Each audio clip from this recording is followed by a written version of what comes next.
Hello, I'm Karen, and in this video I'm going to be sharing with you how to make the handles for the bags and also how to attach them. Okay, so these are some different ones that I've already made in where I've done actually different colours, and you will have seen that I've done this actual pattern before. This is one of my older patterns that I actually did on oh gosh, ages ago. I think I called it the V8 chain, where I was actually showing you how to do that. So I'm still going to share with you how to do it, and then we'll show you how to actually weave them together. Okay, so we're still using the same size hook, still on a 4mm hook. I'm just going to move these pieces out of the way, and what we're going to do, oops daisy, what we're going to do is begin with a twist, and then we're going to do a chain of 4. So that's 1, 2, 3, 4. Then you're going to do what's called a double treble crochet in the UK, or a treble crochet in the US. And you're going to work into the first chain. So you go on in over, pull through 2, yarn over, pull through 2, and yarn over, pull through 2, and it creates you these little loops. So then you do a chain of 3, so that's 1, 2, 3, yarn over twice. Then you've got 2 strands right at the front, just there. Hopefully you can see that. I don't know, it looks like it's gone out of focus to me. Pull through, yarn over, pull through 2, yarn over, pull through 2, and yarn over, pull through 2, chain 3, yarn over twice, go under those 2 strands at the front. You see that? There. Okay. And what you're going to do is just make as many loops as you need. So for this bag that I've done here, for this particular size bag, you need to make 16 loops. And if you want to make like a little handle to make a fastening strap, I'll show you the other bag in a moment, you only need to do 8. Okay, so then once you've actually got to the length of the loops that you require, all you're going to do is literally work straight into that loop and just do what's called a single crochet in the US, or a double crochet in the UK. So I've just done 2. You need to make 5. So that's 3, 4, 5, and then you work 5 all the way down. So all of the side stitches would have 5 in it. So that's 2. Whoops, splitting my yarn again. 2, 3, 4, and 5.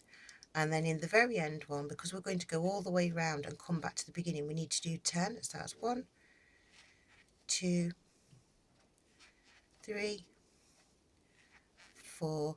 I just took that tail end out of the way. I'll sew it in afterwards. 5, 6, 7, 8. Oops. 8, 9, 10. Just pull that tail end a bit there, and then you just do your 5 in the other side. So that's 1, 2, 3, 4, 5, and then 5 in the end. So you've got 1, 2, 3, 4, 5, and you just finish with a slip stitch or a single crochet, depending where you're from. Okay, so you make your little loops like that. So here's some that I've just done earlier. So these are 8 long, so you can see this is the back and that is the front.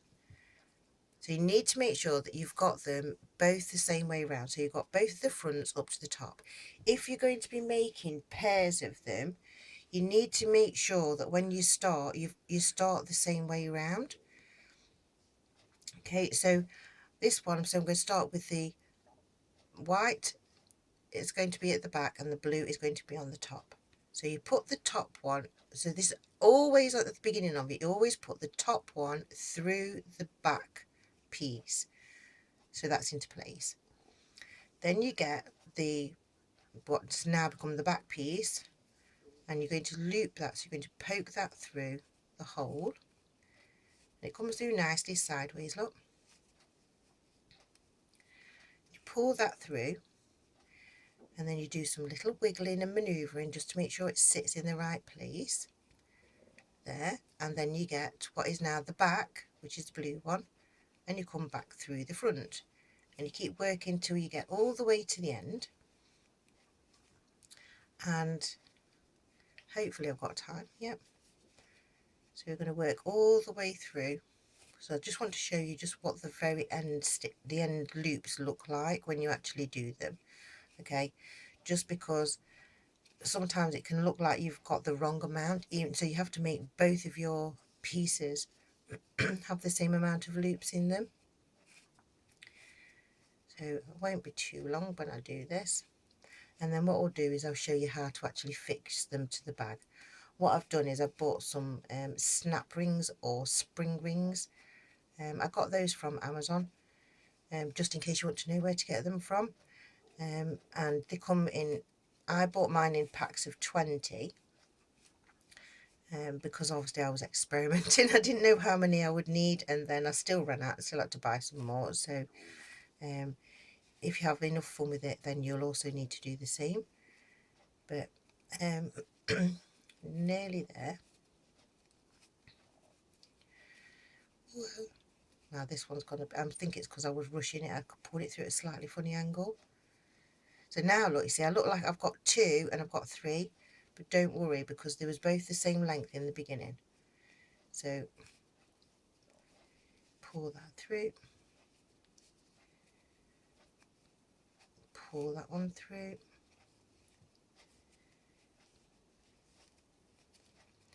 and you've got your last one to go through there, and then this one comes through that very end one. So you finish, so you end up with 1 loop at the end. So you'll end, so because I've done 2 different colours, that's always the same. You'll end up with 1 loop sticking out of the top and 1 loop sticking out underneath. Okay, so what I'm going to do is I'm just going to get the purple coloured bag, because that's the one that I was working on. Oops, I've just dropped my tape measure on the floor. Hang on a minute, because I was going to share. I was going to share with you the size of it. Okay, so because this one, so you could, I suppose it's harder to see with the grey. So this is the actual front, and then if I turn it over, that's what the back looks like. Yep. So I'm just going to get some of these. Where's my little? There. I've got these little snap rings. Okay. They can be quite fiddly to use if you've never used them before. So you bend, you push this in. Maybe you can see that. Let me just get my notepad so it's got something behind it. So you're just pushing that bit in there. So what you're going to do is, so on here I looked, so I've gone into the, so it's the corner stitch, and you're going to come over 1 whole stitch. So you're going to go, so that corner stitch there, you're going to go right into this purple area. That's where I want this bit to go when it comes through that section there. But I obviously also want the handle to come through. Now on mine, I decided that I want, because you can just do through, because on these ones, I think I just did through just 1 loop. So you just do 1 loop at the end there, and then, but I also wanted this to come to the front of the bag. So, but it actually ends up coming looping over.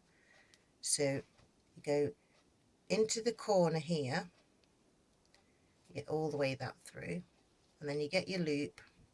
You can go through 2 loops if you wanted to get both bits, both pieces in, and then you need to push that down to be able to snap that up. I don't know whether that was very visible on that colour bag. Can we just show over there? Maybe I should actually try it on these ones just to show you on this one, because it's a clearer looking bag. So it's harder once you've actually got one on to actually get them off, because you don't want to split your actual fabric as you're actually moving it. Yeah, but you can see you have to push that right down, and you can see the loop. You get that right the way up and then let that snap back up into place. Okay. So you need to do that with those pieces. So you're going to attach that to the front and obviously then to the opposite place in the back. And then I'm going to just get this other bag because I've done some more just to share. Just so you can see. So this one, I actually made this one out of cotton. And this one I actually decided to do the strap so that it actually, oops, can we do that? So this one's plain at the back. So I've gone through both of the loops, if you can see on that one, because I wanted this one to fit tighter. And this loop is actually in the second row. So you've got your top row and then the loop goes out, and that's right in the middle. And then I've sewn a button onto this one there, so you can actually use it as a button fastening. Oh, I've got my things inside the bag. These are the things I was working on. It's my next project. Shh, don't tell anybody. Making a nice little purse look to go with it.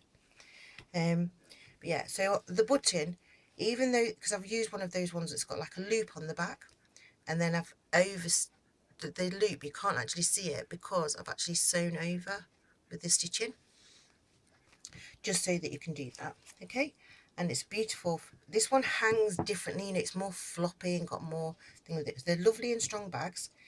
And I've said they're also reversible, so I'm just going to just put this secret project back in the bag. Not supposed to let you know about that just yet because I've got a different video to do.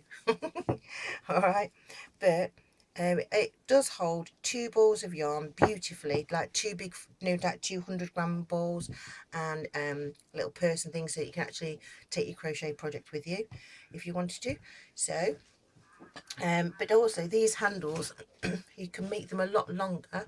This one, I've made this one up, if I can get everything out of the way. This is a messenger style bag. We've got the flap across, so I've used a whole square for the front, and the handle, this is just a lot longer handle, so this is going to be a crossover bag. But you can also use these to make tie backs for your curtains if you wanted to, because they look very attractive. The loops on the end make it really handy just for being able to just hook it around something.